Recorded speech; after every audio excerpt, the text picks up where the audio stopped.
सर्वांना आज आपण आलो आहोत विशाल सूर्यकांत दादा शिंदेकडे. तर त्यांचे हे घरचे गणपती आहेत. तर आपण त्यांना हा प्रश्न टाकणार आहोत की दादा काय स्टोरी आहे या गणपतीच्या मागची, म्हणजे तुम्ही हे एवढं डेकोरेशन केलं आहात तर काहीतरी स्टोरी असेल ह्याची, तर प्लीज 2 शब्दात सांगा. ही स्टोरी अशी आहे की हा जो माघ गणेश जयंतीचा उत्सव आहे तो सर्वांना माहिती आहे की गणपतीचा जन्मोत्सव आहे. जन्मोत्सवाची ऍक्च्युली स्टोरी आहे. ही स्टोरी कशी आहे की जी सर्वांना युनिव्हर्सली माहिती आहे. आपल्या गणपतीच्या जन्माची जी जन्मकथा आहे की ते महादेवांनी त्याचं शिर उडवलं होतं. नंतर देवीचा प्रकोप झाला, मग रागवली ती मला पाहिजे माझं बाळपण. मग त्यांनी ते शिर आणण्यासाठी म्हणजे कमांड दिली होती त्रिशूळाला की जा जे पहिला जीव भेटेल त्याचं शिर घेऊन ये. मग त्यांनी ते शिर ज्या पिल्लाचं आणलेलं त्या पिल्लाची आई आहे, मूळ आई.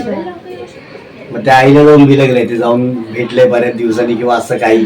मग ते तुम्हाला ते बघायला मिळते. चपला ज्या पादुका आहेत त्याच्या, लहान मुलं कसं चप्पल व्यवस्थित काढत नाही, अशी त्याच्या आनंदात तो धावत धावत गेला आणि चपला काढून आईला बिलगलंय. ती स्टोरी म्हणजे मूळ आहे तिची. गणपती पार्वतीचं त्याची नंतरची मुळात येतो, पण मूळ आई ही आहे. ही कल्पना आहे. खूप खूप छान आणि खूप चांगलं डेकोरेशन झालंय. गणपतीला पण फिनिशिंग खूप चांगली आली आहे. असं डोळे भरून येत आहेत गणपतीला बघून. धन्यवाद दादा. चलो, मोरया.